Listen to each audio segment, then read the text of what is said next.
இயேசுவை நோக்கி நிகழ்ச்சியிலே சந்திப்பதிலே பெரும் மகிழ்ச்சி அடைகிறோம். வெஸ்டர்ன் இந்தியா மிஷன் ஊழியங்களை குறித்து அநேக காரியங்களை உங்கள் மத்தியிலே பகிர்ந்திருக்கிறோம். இந்த நாளிலும் கூட பணித்தளத்திலே உள்ள சில நிகழ்ச்சிகளை உங்கள் மத்தியிலே பகிர்ந்து கொள்வதிலே மகிழ்ச்சி அடைகிறோம். அங்கே குஜராத், மகாராஷ்டிரா பகுதிகளிலே இயேசு கிறிஸ்துவை அறியாத அநேக ஆதிவாசி மக்கள் மத்தியிலே சுவிசேஷத்தை அறிவித்து வருகிறோம்.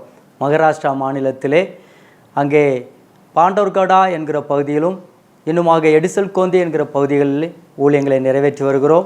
அங்கே பூர்க்கி என்கிற பகுதியிலே மாடியா என்கிற மொழி பேசுகிற மக்கள், லட்சக்கணக்கான மக்கள் இருக்கிறார்கள். அதை சுற்றியுள்ள ஏராளமான கிராமங்களிலே ஆண்டவரை அறியாத ஜனங்களுக்கு சுவிசேஷத்தை அறிவிக்கிற கிருபைகளை தந்திருக்கிறார். ஊழியங்களுக்காக உங்களை ஜெபிக்கும்படியாக உங்களை அன்பாய் கேட்டுக்கொள்கிறேன். இந்த எடிசல்கோந்தி என்கிற கிராமத்திலே ஒரு 35 வீடுகள் உண்டு. அங்கே ஏழை எளிய ஜனங்கள், அதுவும் மதுபானத்துக்கு அடிமைப்பட்டவர்கள், இன்னும் பலவிதமான விபச்சாரம் போன்ற பாவங்களுக்கு அவர்கள் அடிமைப்பட்ட மக்கள். அங்கே ஆண்டோடைய கிருபையினாலே அங்குள்ள மிஷினரிகள் மூலமாக ஊழியத்தை செய்வதற்கு ஆண்டவர் கிருபை செய்தார். அங்கே தேவனுடைய பெரிதான கிருபையினாலே மதுக்கர் என்கிற ஊழியர் அந்த பகுதியிலே ஊழியம் செய்து வருகிறார். அவர் மாடியா என்கிற மொழி பேசுகிற மனிதர். அவர் அநேக நாட்களாய் பாவ வாழ்க்கையில் வாழ்ந்தவர். இன்னும் பலவிதமான தீவிரவாத இயக்கத்தோடு சேர்ந்து செயல்பட்ட ஒரு மனிதர். ஆண்டவர் கிருபையாலே நம்முடைய மிஷினரி மூலமாக சந்திக்கப்பட்டு ஆண்டுடைய அன்பை அறிந்து பாவ வாழ்க்கையை விட்டு, இந்த தீவிரவாதமான செயல்களை விட்டு, அந்த குழுவினரோடு விட்டு ஆண்டவரை ஏற்றுக்கொண்டு ஆண்டவருக்காக வைராக்கியமாய் வாழ ஆரம்பித்தார். வேதத்தை கற்றுக்கொண்ட பின்பதாக அவரை மிஷினரியாக நாங்கள் நியமிக்கும்படியான கிருபைகளை ஆண்டவர் தந்தார். அவருடைய சொந்த கிராமங்களிலே ஆண்டவருடைய சுவிசேஷத்தை அறிவித்து வருகிறார். அந்த மக்கள் மிகுந்த ஏழை எளிய மக்கள். அவருடைய கிராமத்தை சுற்றிலும் ஏராளமான கிராமங்கள் இருக்கிறது.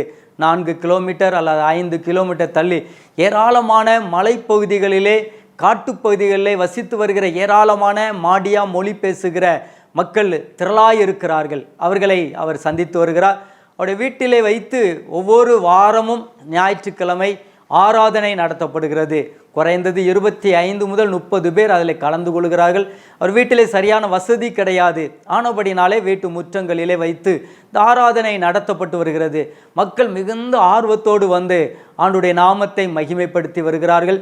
அநேக சாட்சிகள் அங்கே ஆண்டவர் எழும்புவதற்கு உதவி செய்திருக்கிறார். அநேகருடைய வியாதியிலிருந்து ஆண்டவர் அவர்களுக்கு மகத்துவமான விடுதலை கொடுத்தபடினாலே ஒவ்வொரு வாரமும் ஆராதனைகளிலே கலந்து கொள்கிறார்கள். அவருடைய விவசாயங்களை ஆரம்பிக்கிற நேரங்களிலே, நெல்லுகளை விதைக்கிற நேரங்களிலே மிஷினரிகளை கூப்பிட்டு ஜெபித்து இந்த பணிகளை செய்கிறார்கள். அந்த பகுதிகளிலே மாந்திரிகத்துக்கு அதிகமாய் அடிமைப்பட்டவர்கள் உண்டு. இந்த மக்கள் எல்லாம் ஆவிகளை வணங்குகிற மக்கள். இந்த மக்களுக்காக அதிகமாய் ஜெபித்து கொள்ளுங்கள். அந்த பகுதியிலே எப்படியாகிலும் ஒரு ஆலயத்தை கட்ட வேண்டும் என்று சொல்லி நாங்கள் ஜெபித்து கொண்டிருந்தோம். ஆண்டுடைய பெரிதான கிருபையினாலே அந்த மிஷினரி சுதேச ஊழியர் தன்னுடைய நிலத்தை தருவதாக சொன்னார். அதை எழுதி கொடுத்தார் ஊழியங்களுக்கு. அதிலே ஆலயத்தை கட்டுவதற்காக நாங்கள் ஜெபித்து கொண்டிருக்கிறோம். இப்போது அந்த இடத்திலே அஸ்திபாரம் தோண்டுவதற்கான காரியங்கள் செய்து அஸ்திபார கட்டுமான வேலைகளை செய்யும்படியான கிருபைகளை ஆண்டவர் தந்திருக்கிறார். அந்த ஆலயத்தை கட்டுவதற்கு சுமார் 7 லட்சம் ரூபாய் செலவாகும் என்று சொல்லியிருக்கிறார்கள். அதற்காக ஜெபிக்கும்படியாக உங்களை அன்பாய் கேட்டுக்கொள்கிறேன். அந்த சுற்றி இருக்கிற ஏராளமான கிராமங்கள் இருக்கிறது. அங்கே ஒரு ஆலயம் கூட கிடையாது. ஆண்டவரை தொழுது கொள்வதற்கு இடமில்லாத அந்த பகுதியிலே எப்படியாகிலும் ஆலயத்தை கட்டினால் இன்னும் சுற்றி இருக்கிற ஏராளமான மக்களை கொண்டு வர முடியும் என்கிற தரிசனத்தோடு செயல்பட்டு கொண்டிருக்கிறோம். அந்த ஆலயத்துக்காக ஜெபியுங்கள். இந்த தினத்திலே, இந்த நாளிலே அந்த இடத்திலே போர் போடுவதற்கு ஆண்டவர் உதவி செய்தார். தண்ணி வசதிக்காக அங்கே போர் போடுகிற பணிகள் நடந்து கொண்டிருக்கிறது. அதிலே ஆண்டவர் நல்ல செழிப்பான தண்ணியை தர வேண்டும். அந்த ஆலய பணிகள் எல்லாவற்றையும் சிறப்பாக செய்வதற்கும், சுற்றி இருக்கிற கிராம மக்கள் இந்த ஆலயத்தில் வந்து ஆண்டவரை தொழுது கொள்வதற்கும் பெரிய காரியங்களை செய்யும்படியாக தொடர்ந்து ஜெபியுங்கள். இந்த ஆலய கட்டுமான பணிக்கான தேவைகள் உண்டு. ஒருவேளை நம்முடைய பகுதிகளில் ஏராளமான ஆலயங்களை பார்க்கிறோம். அங்கே அநேக மாவட்டங்களிலே ஆலயம் இல்லாத மாவட்டங்கள் இருக்கிறது. மிஷினரி இல்லாத பகுதிகள் ஏராளமாய் இருக்கிறது. இந்த பகுதியிலே ஆலயங்களை கட்டி எழுப்புவதற்காக ஜெபியுங்கள். தாங்கும்படியாக உங்களை அன்பாய் அழைக்கிறேன். அந்த மக்களுக்கு அவருடைய சொந்த மொழிகளிலே வேத புஸ்தகங்களை வாங்கி கொடுக்கிறோம். ஒரு வேத புஸ்தகத்தை வாங்கி கொடுப்பதற்கு 200 ரூபாய் செலவாகிறது. அதற்காகவும் ஜெபித்துக் கொள்ளுங்கள். இந்த ஆலய கட்டுமான பணி தடையில்லாதபடி நடைபெறுவதற்கு தேவைகள் சந்திக்கப்படும்படியாக தொடர்ந்து ஜெபிக்கும்படியாக உங்களை அன்பாய் அழைக்கிறேன். அந்த கிராமத்திலிருந்து சிறிது தூரத்தில் ஒரு 4 கிலோமீட்டர் தள்ளி ஒரு நாள் அந்த பகுதிக்கு நாங்கள் செல்லும்போது அங்கே ஒரு மனிதருடைய சாட்சியை கேட்க முடிந்தது. ஒரு வயதானவர்கள் 2 பேரும் பக்கவாதத்தினாலே பாதிக்கப்பட்ட கணவனும் மனைவியுமாய் இருந்தார்கள். அவர்களுக்கு பிள்ளை கிடையாது. அவர்களுக்கு ஆண்டுடைய சுவிசேஷத்தை அறிவித்த போது, ஆண்டவரிடத்திலே ஜெபித்த போது அவர்களுடைய பக்கவாதத்திலிருந்து ஆண்டவர் ஒரு அற்புதமான விடுதலை கொடுத்தார். ஹல்லேலூயா! ஆண்டவருடைய நாமம் மகிமைப்படுவதாக. அற்புதமான விடுதலை கொடுத்தபடினாலே அவர்கள் ஆண்டவரை ஏற்றுக்கொண்டார்கள். தொடர்ந்து ஆண்டவருடைய ஆலயத்துக்கு வருவதற்கு ஆண்டவர் பலனை கொடுத்திருக்கிறார். எழும்பி நடப்பதற்கு அவர்கள் நல்ல சத்துவத்தை ஆண்டவர் தந்திருக்கிறார். தொடர்ந்து அவர்கள் விசுவாசத்தில் இருக்கிறார்கள். அது மாத்திரமல்ல, அந்த கிராமத்திலே ஆண்டவரை ஏற்றுக்கொண்டபடினாலே, இவர் ஒருவர் மாத்திரம் ஆண்டவரை ஏற்றுக்கொண்டபடியினாலே அந்த ஊராராலே ஒதுக்கப்பட்ட நிலைமையிலே, ஊராராலே புறக்கணிக்கப்பட்ட நிலைமையிலே இருந்த போதிலும் அவர் சொன்ன சாட்சி என்னவென்றால், என்ன நடந்தாலும் சரி, என்னுடைய ஊரார்கள் எனக்கு எந்த உதவி செய்ய விட்டாலும் பரவாயில்லை, எனக்கு எந்த விதமான காரியங்கள் செய்யவில்லை என்றாலும் எனக்கு இயேசு போதும். இயேசு எனக்குள்ளே ஒரு பெரிய சமாதானத்தை தந்திருக்கிறார், சந்தோஷத்தை தந்திருக்கிறார். அது மாத்திரமல்ல, என்னுடைய வியாதியிலிருந்து விடுதலை தந்திருக்கிறார். இனி நான் மரித்தாலும் பரவாயில்லை, இயேசுவுக்காக மரிப்பதற்காக ஆயத்தமாயிருக்கிறேன். ஊர்க்காரர்கள் என்னை நான் மரித்தாலும் அடக்க செய்ய வரமாட்டார்கள், எனக்கு உதவியாக மிஷினரிகள் இருக்கிறார்கள் என்று சொல்லி தைரியமாக விசுவாசத்தோடு இருக்கிற ஏராளமான சாட்சிகளை ஆண்டவர் எழுப்பி தந்திருக்கிறார். ஊழியங்களுக்காக தயவு செய்து உங்களுடைய தனி ஜெபங்களிலே, குடும்ப ஜெபங்களிலே, ஐக்கிய ஜெபங்களிலே ஜெபிக்கும்படியாக உங்களை அன்பாய் அழைக்கிறோம். இன்னும் ஏராளமான பகுதிகளிலே மிஷினரிகள் தேவைப்படுகிறார்கள். அங்குள்ள சுதேச மிஷினரிகளை நாங்கள் வேதத்தை கற்றுக் கொடுத்து ஆயத்தப்படுத்தி கொண்டிருக்கிறோம்.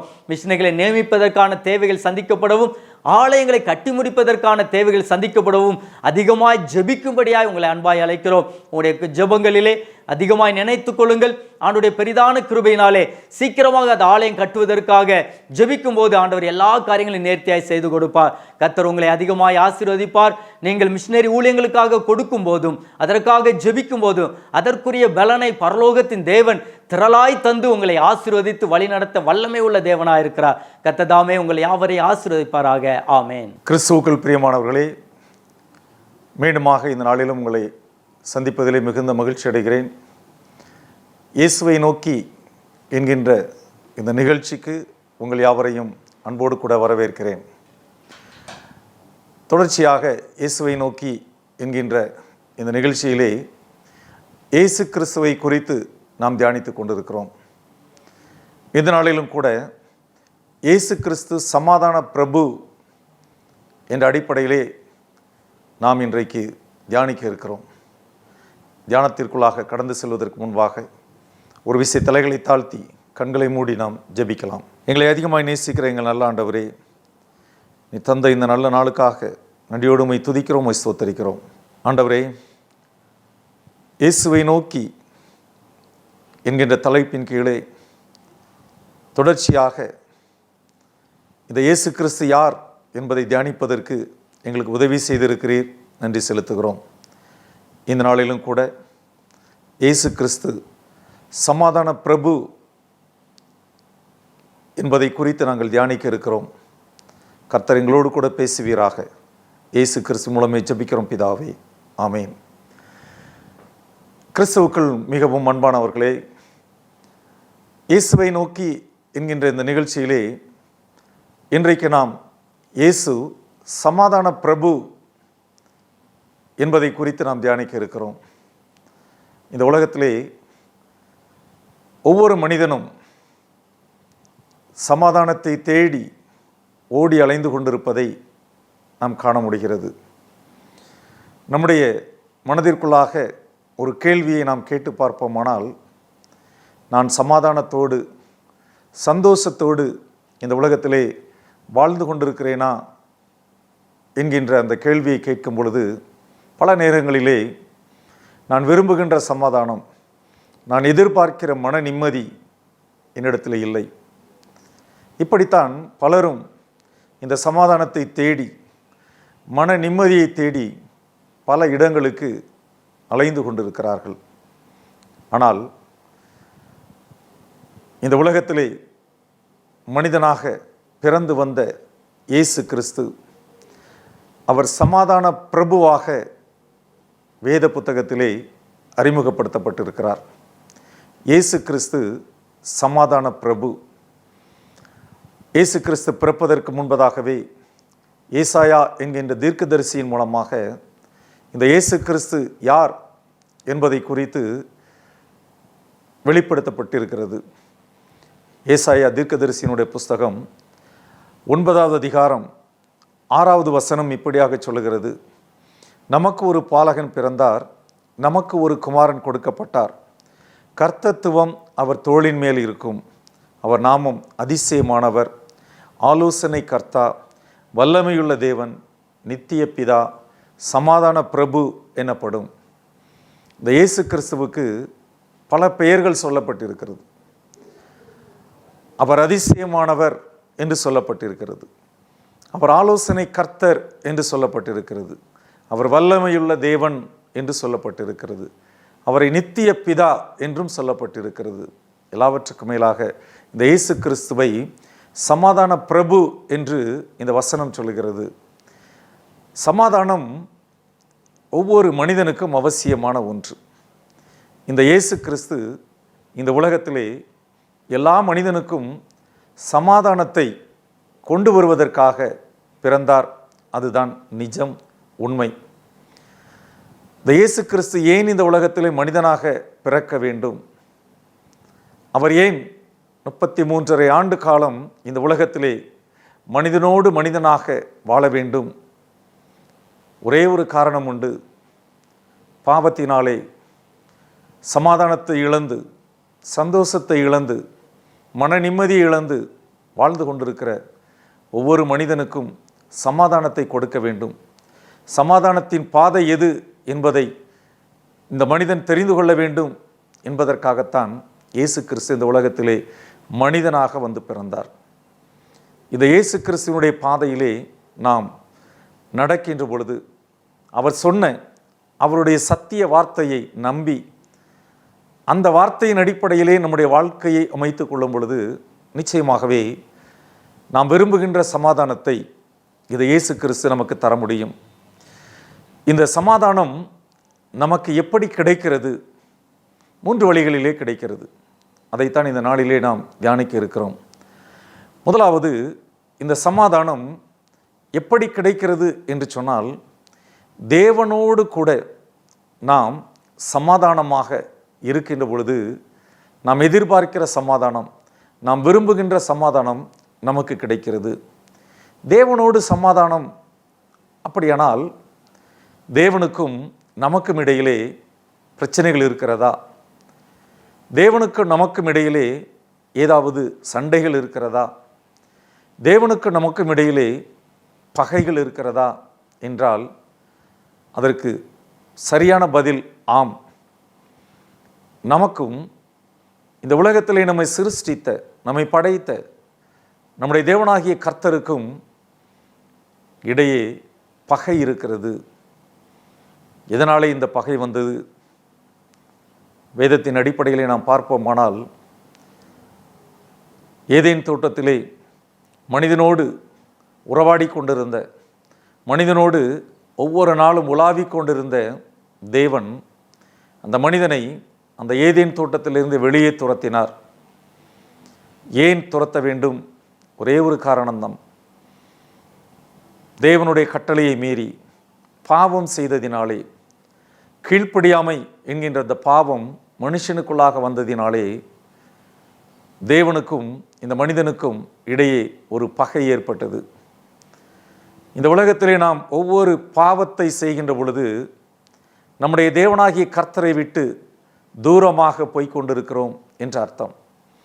இந்த உலகத்திலே ஒவ்வொரு நாளும் நாம் பாவத்திலே வாழ்ந்து கொண்டிருக்கிறோம் என்று சொன்னால் தேவனோடு நாம் அதிகமாக பகையை சம்பாதித்து கொண்டிருக்கிறோம் என்ற அர்த்தம். தேவனோடு சமாதானம் ஆக வேண்டும் என்றால், தேவனோடு கூட நாம் இணங்கி வாழ வேண்டும் என்றால், தேவனோடு நாம் ஒன்றிணைந்து வாழ வேண்டும் என்றால், அந்த பாவத்திலிருந்து விடுதலையை பெற்று அவரோடு ஒப்புரவாக வேண்டும். தேவனோடு கூட சமாதானமாக நாம் வாழ அழைக்கப்பட்டிருக்கிறோம்.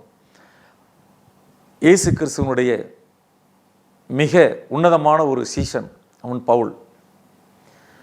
அந்த பவுல் எபேசு சபையில் உள்ள விசுவாசிகளுக்கு ஒரு கடிதத்தை எழுதியிருக்கிறார்.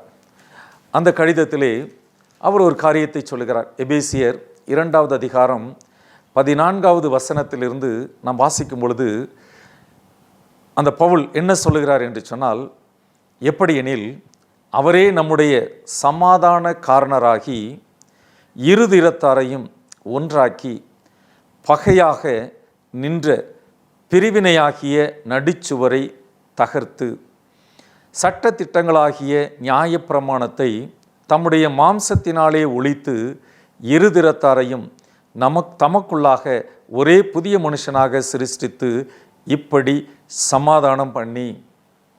அங்கே பவுல் அந்த எபேசு பட்டணத்தில் இருக்கக்கூடிய விசுவாசிகளுக்கு எழுதுகின்ற பொழுது ரொம்ப அருமையாக சொல்கிறார். என்ன சொல்லுகிறார்? இயேசு கிறிஸ்துவே நம்முடைய சமாதான காரணராகி இருதிறத்தாரையும் ஒன்றாக்கி. இருதிறத்தார் என்று சொல்லும் பொழுது இங்கே யாரை பவுல் சொல்லுகிறார் என்று சொன்னால், ஒன்று நாம், ஒரு திறத்தார் நாம், மற்றொரு திறத்தார் யார் என்று சொன்னால் தேவனாகிய கர்த்தர். நமக்கும் தேவனாகிய கர்த்தருக்கும் இடையே நாம் செய்த பாவங்களின் நிமித்தம், நாம் செய்த அக்கிரமங்களின் நிமித்தம் ஒரு பகை உருவானது. அதைத்தான் அவர் சொல்லுகிறார், பகையாக நின்ற பிரிவினையாகிய நடுச்சுவரை தகர்த்து. தேவனோடு கூட இணைந்து வாழ்ந்து கொண்டிருந்த மனிதனுக்கும் தேவனுக்கும் இடையிலே இந்த பாவம் பிரிவினையை உண்டாக்கியது, பகையை உண்டாக்கியது. அந்த பிரிவினையை, அந்த பகையை இயேசு கிறிஸ்து தன்னுடைய சிலுவை மரணத்தினாலே அதை நீக்கி இருதிறத்தாரையும் ஒன்றாக்கி நம்மையும் பிதாவாகிய தேவனையும் ஒற்றுமைப்படுத்தி, பிதாவாகிய தேவனுக்கும் நமக்கும் இடையேயுள்ள அந்த பகை, பாவத்தினாலே ஏற்பட்ட அந்த பிரிவினையை இயேசு கிறிஸ்து தன்னுடைய சிலுவை மரணத்தினாலே அவர் அதை நீக்கி தேவனோடு கூட நம்மை இணைத்தார். இதுதான் தேவனோடு கூட நாம் ஒப்புரவாக்கப்பட்ட, தேவனோடு கூட நாம் சமாதானம் பண்ணிக்கொள்ளுகின்ற ஒரு காரியம், பாவத்திலிருந்து மீட்டெடுக்கப்படுவது. இயேசு கிறிஸ்து கல்வாரி சிலுவையிலே ஏன் அவர் தன்னுடைய ஜீவனை ஒப்பு கொடுக்க வேண்டும்? நமக்கும் பிதாவுக்கும் இடையேயுள்ள அந்த பகையை, அந்த பிரிவினையை, அந்த சமாதானமின்மையை போக்குவதற்காக சமாதான காரணராகி நம்மையும் தேவனாகிய கர்த்தரையும் ஒரு திறத்தாராக ஒன்றிணைந்தவர்களாக ஒப்புரவாக்கினார். முதலாவது, நாம் சமாதானமுள்ள ஒரு வாழ்க்கை வாழ வேண்டுமானால் தேவனோடு கூட நாம் ஒப்புரவாக்கப்பட வேண்டும். தேவனோடு கூட நாம் சமாதானமாக வேண்டும். அப்படி தேவனோடு கூட சமாதானம் ஆவதற்கு தான் இயேசு கிறிஸ்து சிலுவையிலே தன்னுடைய ஜீவனை கொடுத்தார். மேலும் ரோமர் 8வது அதிகாரத்திலே பவுல் சொல்லுகிற காரியத்தை நான் வாசிக்க விரும்புகிறேன்.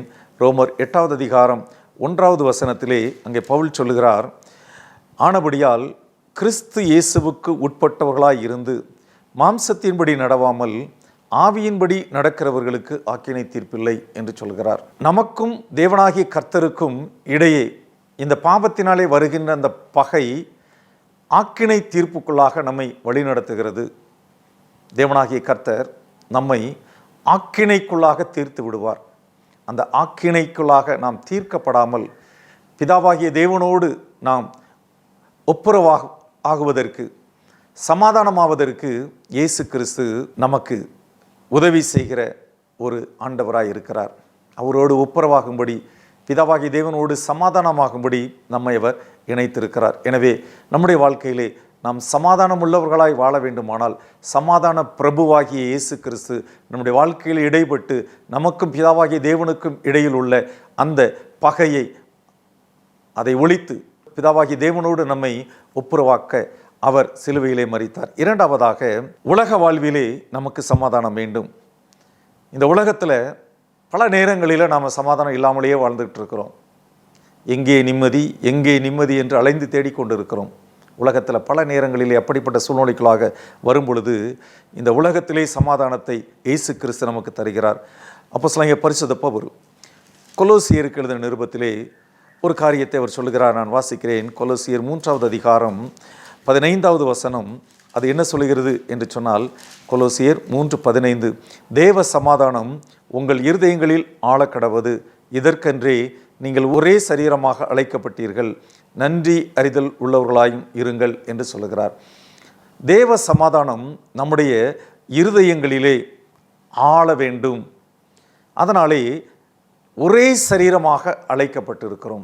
ஒரே சரீரம் என்று சொல்லும் பொழுது நாம் இயேசு கிறிஸ்துவோடு கூட ஒரே சரீரமாக இணைக்கப்பட வேண்டும். இந்த உலக வாழ்விலே நமக்கு சமாதானம் வேண்டும் என்று சொன்னால், பிதாவாகிய தேவனோடு கூட நாம் எப்படி ஒப்புரவாகிறோமோ அதே போல அவருடைய குமாரனாகிய இயேசு கிறிஸ்துவோடு கூட நாம் ஒப்புரவாகும்படி அழைக்கப்பட்டிருக்கிறோம். ஏனென்று சொன்னால், இந்த உலகத்தில் நமக்கு நிம்மதியை தருவது சமாதான பிரபுவாகிய இயேசு கிறிஸ்து மாத்திரமே. இந்த உலகத்திலே நமக்கு சமாதானத்தை தருவது சமாதான பிரபுவாகிய இயேசு கிறிஸ்து மாத்திரமே. மத்தேயு எழுதின நற்செய்தி நூலிலே 11வது அதிகாரத்திலே 28வது வசனத்திலே ஒரு காரியம் சொல்லப்பட்டிருக்கிறது. நான் வாசிக்கிறேன், கேளுங்கள். மத்தேயு 11:28, வருத்தப்பட்டு பாரம் சுமக்கிறவர்களே, நீங்கள் எல்லாரும் என்னிடத்தில் வாருங்கள், நான் உங்களுக்கு இளைப்பாறுதல் தருவேன் என்று இயேசு கிறிஸ்து சொல்லுகிறார். இந்த உலகத்திலே சமாதானம் இல்லாமல் மிகுந்த வருத்தத்தோடு உலக வாழ்க்கையை பாரத்தோடு நடத்தி கொண்டிருக்கிற நம்மை பார்த்து இயேசு கிறிஸ்து அழைக்கிறார். என்னிடத்தில் வாருங்கள், நான் உங்களுக்கு இளைப்பாறுதல் தருவேன், நான் உங்களுக்கு சமாதானம் தருவேன்.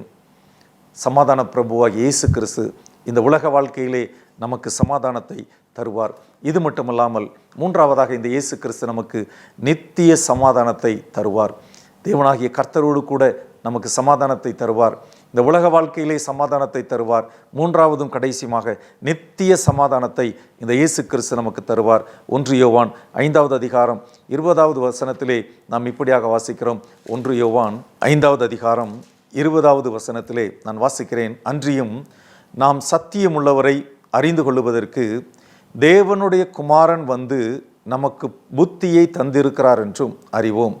அவருடைய குமாரனாகிய இயேசு கிறிஸ்து என்னப்பட்ட சத்தியமுள்ளவருக்குள்ளும் இருக்கிறோம். இவரே மெய்யான தேவனும் நித்திய ஜீவனுமாயிருக்கிறார். அந்த இயேசு கிறிஸ்துவை குறித்து இயேசு கிறிஸ்துடைய சீஷனாகிய யோவான் என்ன எழுதியிருக்கிறார் என்று சொன்னால், அவரே நித்திய ஜீவனுமாயிருக்கிறார். ஆம், அந்த நித்திய ஜீவனாய் இருக்கிற அந்த இயேசு கிறிஸ்து சதா சர்வ காலமும் நாம் சமாதானத்தோடு வாழ்வதற்கான ஒரு வாய்ப்பை, வழியை நமக்கு தந்தருவார். ஏனென்றால் நமக்கு நித்தியமான சந்தோஷம், இந்த உலகத்தில் மட்டும் நமக்கு சந்தோஷம் கிடைக்கக்கூடாது. அதை தாண்டி நம்முடைய வாழ்க்கையிலே, மரணத்திற்கு பின்னாக இருக்கக்கூடிய வாழ்க்கையிலே, பரலோகத்திலே சதா சர்வ காலமும் சமாதானமாக வாழக்கூடிய ஒரு சூழ்நிலையை இயேசு கிறிஸ்து அவர் தர விரும்புகின்றார். ஏனென்று சொன்னால், அவர் நித்திய ஜீவனுமாய் இருக்கிறார். யோவான் எழுதின நற்செய்தி நூலிலே 14வது அதிகாரத்தில் 27வது வசனத்திலே அங்கே சொல்லப்பட்டிருக்கிற ஒரு காரியத்தை நான் வாசிக்கிறேன். யோவான் 14:27, யோவான் 14:27 என்ன சொல்லப்பட்டிருக்கிறது பாருங்கள். சமாதானத்தை உங்களுக்கு வைத்து போகிறேன், என்னுடைய சமாதானத்தையே உங்களுக்கு கொடுக்கிறேன். உலகம் கொடுக்கிற பிரகாரம் நான் உங்களுக்கு கொடுக்கிறதில்லை. உங்கள் இருதயம் கலங்காமலும் பயப்படாமலும் இருப்பதாக. இயேசு கிறிஸ்து நமக்கு சமாதானத்தை தருகிறார். அந்த சமாதானத்தை யாரும் நம்மிடத்திலிருந்து எடுத்துக்கொள்ள முடியாது. அது நித்தியமான ஒரு சமாதானம். அந்த நித்திய சமாதானத்தை இயேசு கிறிஸ்து நமக்கு தருகிறார். பாருங்கள், இயேசு கிறிஸ்து சமாதான பிரபு. சமாதான பிரபுவாகிய இந்த இயேசு கிறிஸ்துவை நோக்கி நாம் வரும் பொழுது தேவனாகிய கர்த்தரோடு கூட நமக்கு சமாதானத்தை உண்டு பண்ணுகிறார். இந்த உலக வாழ்க்கையிலே நமக்கு சமாதானத்தை தருகிறார். அதோடு கூட நித்திய காலமாய் நமக்கு சமாதானத்தை தருகிறார். இப்படிப்பட்ட இந்த சமாதான பிரபுவை நோக்கி நாம் வந்து விடுவோமா? இந்த உலகத்திலே சமாதானத்தை தேடி எங்கெங்கெல்லாமே அலைந்து கொண்டிருக்கிறோமே, நிம்மதியை தேடி எங்கெங்கெல்லாமோ அலைந்து கொண்டிருக்கிறோமே. பலர் நிம்மதியை தேடி போகக்கூடாத இடங்களுக்கெல்லாம் போய் கொண்டிருக்கிறார்கள். டாஸ்மாக் கடையில் போய் அங்கே விற்கப்படுகிற மதுவை குடித்தால் நிம்மதி கிடைத்து விடும், சமாதானம் கிடைத்து விடும் என்று தேடி போய் கொண்டிருக்கிறார்கள். அதை குடித்தால் இருக்கிற சமாதானமும் போய்விடும் என்பதை அறியாமல் சிலர் சமாதானத்திற்காக பல இடங்களுக்கு கால்நடையாக சென்று கொண்டிருக்கிறார்கள். தங்களை தாங்களே வருத்தி அதிகமான பலிகளை செலுத்தி கொண்டிருக்கிறார்கள். ஆனால் நாம் விரும்புகின்ற சமாதானத்தை தருவதற்கு ஒரு சமாதான பிரபு, சமாதானத்தை தருகின்ற ராஜா ஒருவர் உண்டு. அந்த ராஜா இயேசு கிறிஸ்து. அந்த சமாதான பிரபுவாகிய அந்த ராஜாவை நோக்கி நாம் கடந்து வருவோமா? அவரை நோக்கி பார்ப்போம். ஒன்றுமே செய்ய வேண்டாம், இருக்கிற இடத்துல முழங்கால் படியிட்டு, சமாதான பிரபுவாகிய இயேசுவே, எனக்கு சமாதானம் வேண்டும். எனக்கும் என் தேவனாகிய கர்த்தருக்கும் இடையே இருக்கக்கூடிய அந்த பகை அது அழிக்கப்பட வேண்டும். எங்கள் இருவருக்குள்ளும் சமாதானம் வேண்டும். இந்த உலகத்திலே சமாதானம் இல்லாமல் நான் வாழ்ந்து கொண்டிருக்கிறேன். இந்த உலக வாழ்க்கையில் எனக்கு சமாதானம் வேண்டும்.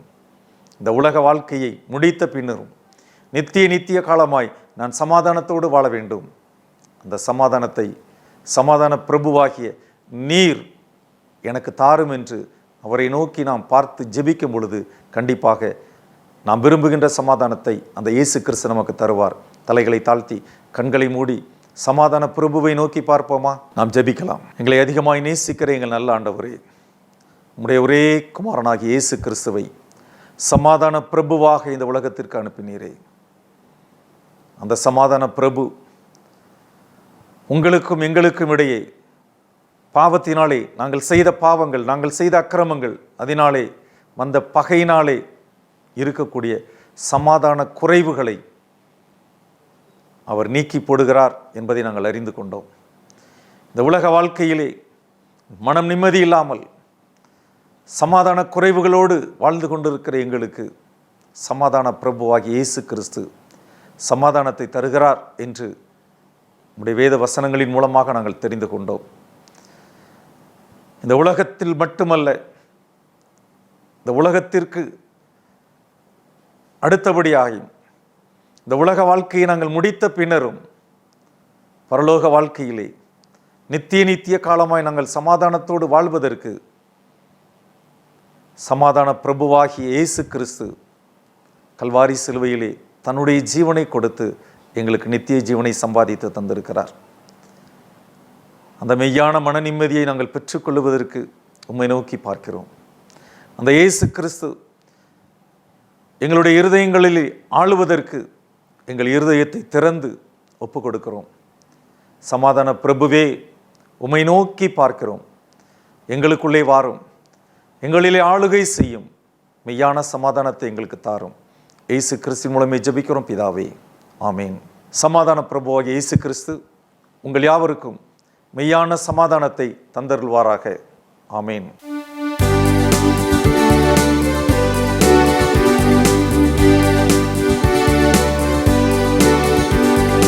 சேனைய தீபன் நம் கர்த்தருக்கே செலுத்துவோம் கனமும் மகிமையுமே.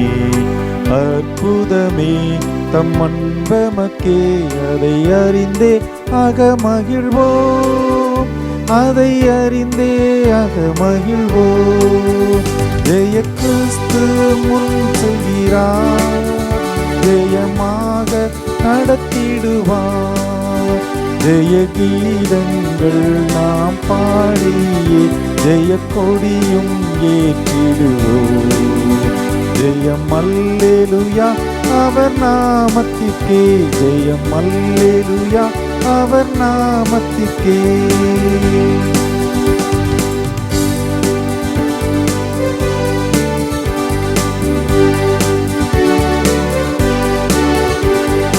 தாய் மறந்தாலும் நான் மறவேன், தீக்கற்றோராய் விட்டுவிடே. என்றுரைத்தம்மை தேற்றுகிறார், என்றும் வாக்கு மாறிடாரே, என்றும் வாக்கு மாறிடாரே. ஜெய கிறிஸ்து முன் செல்கிறார், ஜெயமாக நடத்திடுவார். ஜெய கீதங்கள் நாம் பாடியே ஜெய கொடியும் ஏற்றிடுவோம். ஜெயம் அல்லேலூயா அவர் நாமத்திற்கே, ஜெயம் அல்லேலூயா அவர் நாமத்திற்கே.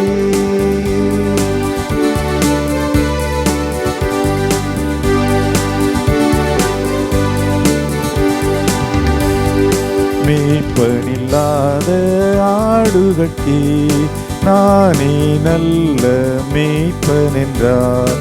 இன்ப சத்தம் பின் சென்றிடுவோம், இன்ப பாதை காட்டிடுவார், இன்ப பாதை காட்டிடுவார்.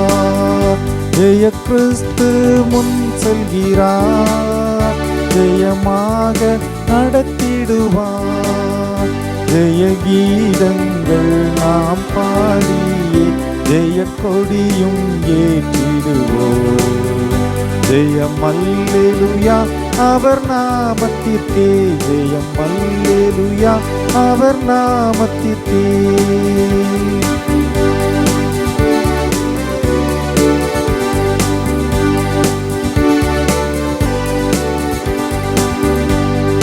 கரை தீரை மூற்றும் நீங்கிடவே கர்த்தர் நம்மை கழுவிடுவார்.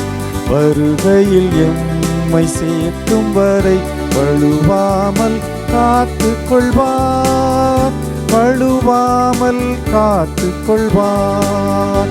ஜெய கிறிஸ்து முன் செல்கிறார், ஜெயமாக நடத்திடுவார். ஜெய கீதங்கள் நாம் பாடியே ஜெய கொடியும் ஏற்றிடுவோம். ஜெயம் அல்லேலூயா அவர் நாமத்திற்கே, ஜெயம் அல்லேலூயா அவர் நாமத்திற்கே.